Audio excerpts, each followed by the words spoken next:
Sophie Cunningham goes in the post-game press conference and confirms what we've all known all along. This locker room is split, and she uses the term different islands going on in this locker room. It turns out that Christy Sides and all of those toilet paper mummy activities, all those scavenger hunt activities, the wiffle ball coming back from the Olympic break, it turned out that those stupid games actually played a big part along with Erica Wheeler's veteran leadership, keeping this locker room, keeping this team together. Did Sophie Cunningham just spill the entire Fever tea?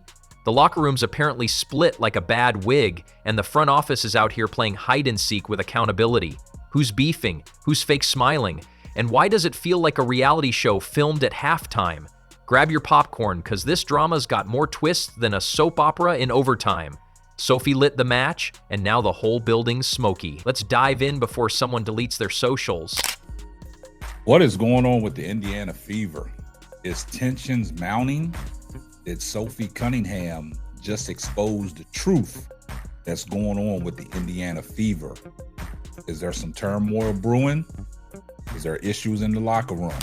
And we talk about this. We are circled on everybody's schedule. Everyone, no one likes us, right? So everyone in our locker room, that's the only type of people that we have that we can lean on, and we got to be better in that area. We have got to stay disciplined. We have to stay focused. We need to get consistent, and we got to lean on each other. And I think that we've kind of wavered a little bit on that. We have our own islands, but as one of the leaders on the team, I got to do a better job of grouping people, right? So now we're here. Caitlyn Clark, the walking billboard of everything the WNBA claims it wants, but somehow can't seem to protect, is still showing up, still scoring, still being gracious in the middle of what feels like a professionally sanctioned hazing ritual. This woman has the humility of a saint, the work ethic of a machine, and the patience of someone who's clearly had media training from heaven. Sophie Cunningham, in the post-game interview, speaks on this team and the islands within the locker room. Everybody's on their own little island. We're going to get back to that real quick. Listen to what Stephanie White said in the offseason. One of her thousands of interviews that I called out. Stop doing interviews. I want some wins. One of her 1,000 million interviews during her press run in the offseason. And somehow, she's being treated like she's the problem. The math isn't mathing. The reason fans are obsessed isn't some viral fluke. It's because Caitlyn is a once-in-a-generation star with a personality that doesn't scream diva, but instead whispers, "Hi, I'm here to raise the standard," while smiling and signing autographs.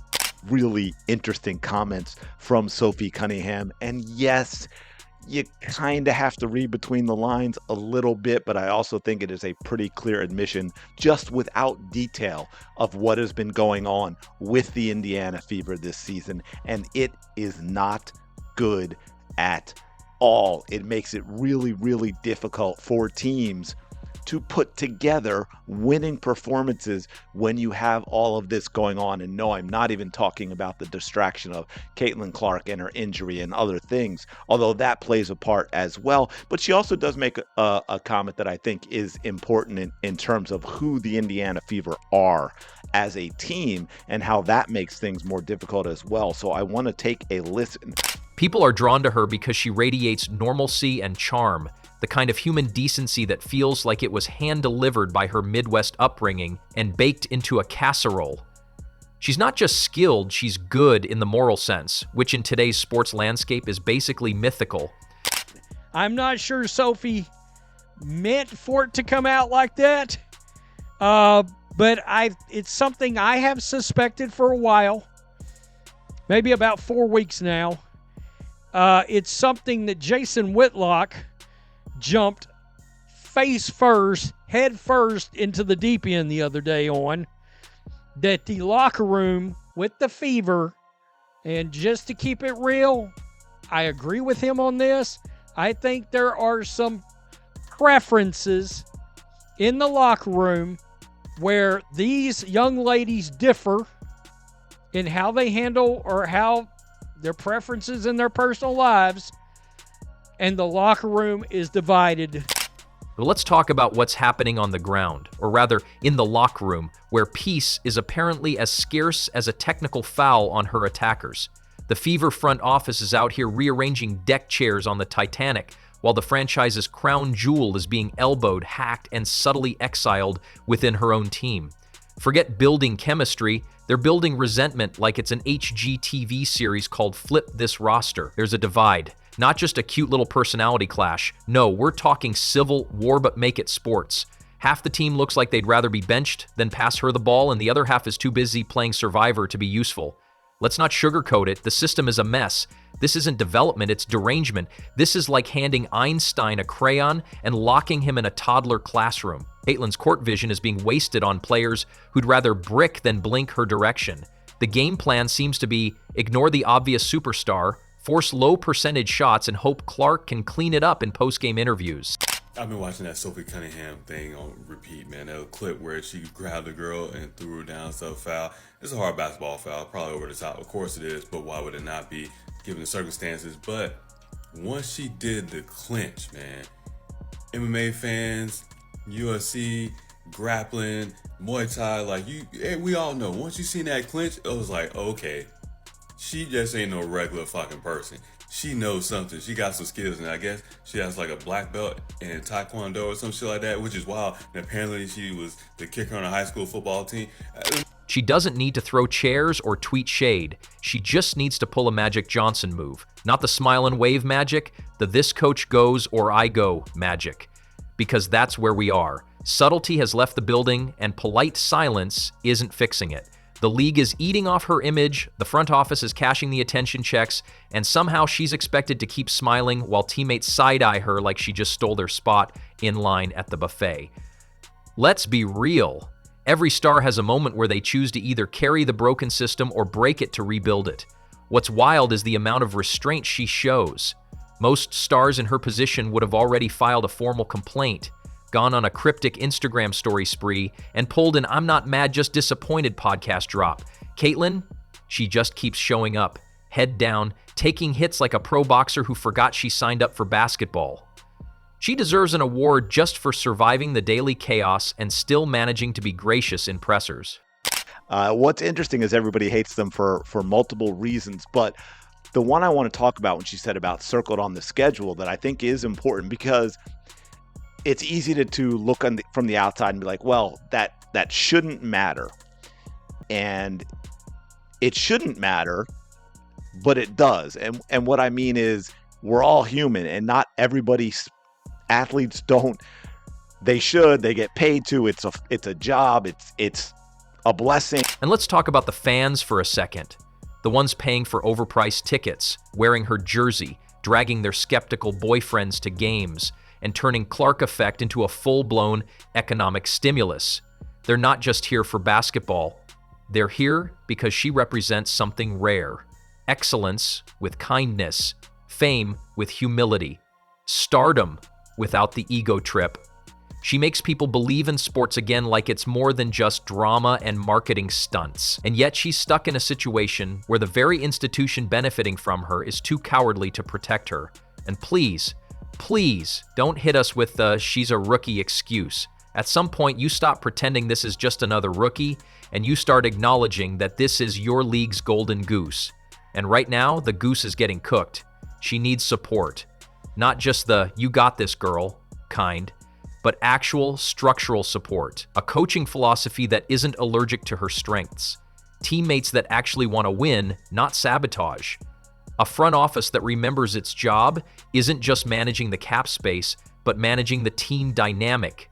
Talk about taking accountability. Now, I can't say that last play with the 5-point swing.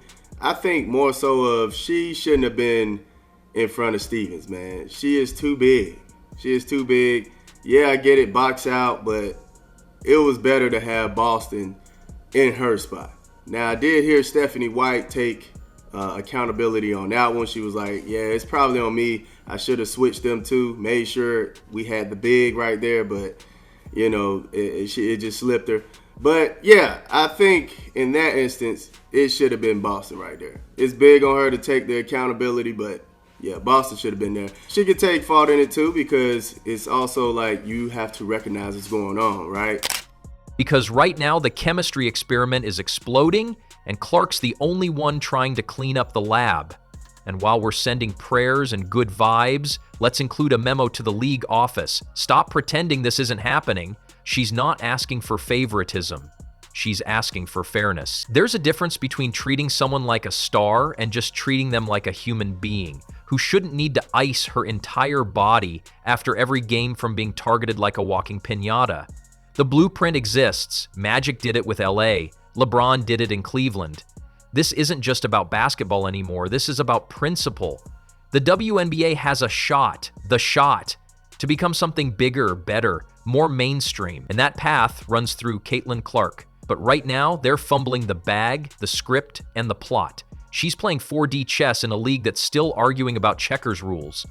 So after last night, another collapse by the Indiana Fever and giving up a fourth quarter lead to lose the game, Sophie Cunningham had pretty interesting words in the postgame, after the postgame interview, and what she said pretty much spot on for what everybody has been thinking, or some of us have been thinking, is that there is some kind of issue in the locker room. And she put it plain and simple as we could get it. And maybe this could lead to what DeWanna Bonner left. Now, there could be some issues, there could be some players, and we already know that there's a gender out against the Indiana. If the Fever won't act, she should. Force the conversation, make it uncomfortable, because the only thing worse than drama is silence that lets it fester. This is the moment to speak, loudly. Not for drama's sake, but for the sake of her career, and for every little girl who sees her and thinks, that's who I want to be. Because right now, that dream looks a little bruised. God bless her for not snapping, for not clapping back, for showing up when most of us would have fake injured our way to a beach vacation. She's been the grown-up in the room long enough, but it's time to flip the script. The system isn't broken, it's rigged. And she doesn't need to adapt, it needs to evolve around her. So here's the play. Demand better, loudly, publicly.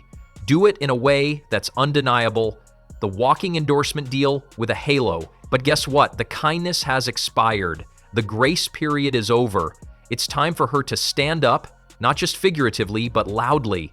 No more nodding through cheap shots and backhanded passes. No more pretending like Natasha Howard and Brianna Turner's weird energy isn't exactly what it looks like. Pure, uncut hater juice. But I just think that it's impossible to think that's not a real possibility here. You know, and it should be noted, Stephanie White. All right, Stephanie White checks some boxes. And then you've got Sophie, and you got Caitlyn, and you got Aaliyah, and you got Lexi. To my knowledge, probably Demarius Dantis, but I don't know. Michaela Timpson, I don't know. That don't check some boxes. Let's call it what it is. These players aren't just competitive. They're doing the basketball equivalent of leaving group chats and throwing passive-aggressive birthday parties on the same day. Natasha Howard has never even pretended to like Cece. It's almost like she took one look at Caitlyn's rising stardom and decided, not on my watch. And that's fine, jealousy is free, but the weird animosity towards someone who's done nothing but elevate the league is a choice. A very loud, very bitter one. And Bree Turner? Oh, she's no mystery either. She and Howard practically pioneered the let's dislike Caitlyn and then pretend her fans are the actual problem movement. Every highlight, every sold-out arena, every mention of Caitlyn's name triggers them like someone just turned the thermostat up 2 degrees. They don't want to admit it, but it's not just about basketball anymore. It's about ego. And Caitlyn unintentionally makes a lot of insecure veterans feel like their resume is getting upstaged by a rookie with a better jump shot and a stronger fan base. And let's not even try to find a polite sentence for DeWanna Bonner. That performance was the kind of petty that needs to be studied. She played like she was possessed by the spirit of someone who didn't get invited to prom and blamed the popular girl for it. What was that? A grown woman launching herself into collisions like it was her last day on earth? You don't guard a player like that, you target them. That wasn't defense, that was a vendetta with sneakers on. It's not just bad sportsmanship, it's bad optics. And Caitlyn taking it all in stride has worked against her. She's been too respectful, too understanding, too willing to play the PR-friendly role of rookie learning the ropes. But she's not learning, she's surviving. She's getting hacked by bitter vets and ignored by teammates who treat her like she's intruding on a group project they didn't want her in, and it has to stop. The league can't keep using her for ticket sales and viral clips while turning a blind eye to what's happening on the court. Because if the WNBA thinks the fans haven't noticed, they've clearly underestimated the internet. Caitlyn's not just an athlete, she's a movement, a brand, a business. And business is booming, but instead of being protected like the asset she is, she's getting dragged into petty beefs from players who peaked in the Obama administration and are still mad about it. Now everybody knows who Sophie Cunningham is. Everybody wants a piece of Sophie Cunningham. Her jersey is the #1 selling jersey in the WNBA. Sold out. Now, why is that significant? I'll tell you. Because her jersey surpassed the all-time woman, Caitlyn Clark. The most popular woman ever in the WNBA, Caitlyn Clark, got her jersey surpassed by Sophie Cunningham. Why? Because Sophie Cunningham stood up for Caitlyn Clark. She did all of these Instagrams. She did all of this stuff. And next thing you know, it all didn't matter. At this point, Caitlyn has every right to flip the narrative. The nice girl mask needs to come off. What she needs now isn't more humility, it's spine. She needs to demand better from her team, from her coach, from the league, because the silence is being read as weakness, and the longer she lets the nonsense slide, the more these players feel empowered to go full WWE on her. We know she's not the confrontational type, but the league clearly needs a wake-up call. And it won't come from press conferences or behind-the-scenes conversations. It needs to happen publicly. But sometimes leadership means slamming the table. Maybe they need to be uncomfortable. Maybe they've been too comfortable playing petty politics while their actual basketball game collects dust. She needs to walk into that locker room with the energy of a CEO who just found out her company's underperforming. No more forced smiles. No more pretending the offense works. No more acting like being iced out of plays is just a coincidence. Call it out. Fix it or flip it. They've been losing leads. The close on games has been very, very, very much of a struggle for them. And yeah, you have to face the ugly part about it. You have to figure out what you're going to do to actually fix that situation. You know what I'm saying? Fix that issue that y'all keep having. It's about want to. It's about grit. It's about, saying no. We're going to win this game and there's nothing you're going to do about it. And a part of that comes from just wanting to win, wanting to get that dub. So, yeah, I kind of understand Sophie. I do have grace for this team. But at the end of the day, man, you can think about probably 2-3 other teams who have just put their team together as well, and they are finding ways to win more games than the Indiana Fever. Because right now, it's not about adapting, it's about surviving. Sabotage wrapped in fake sisterhood.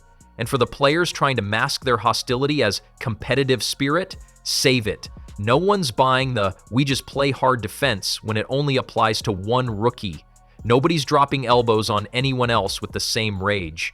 Nobody else is getting shoulder checked like there's bonus points for impact. It's selective aggression, and everyone sees it.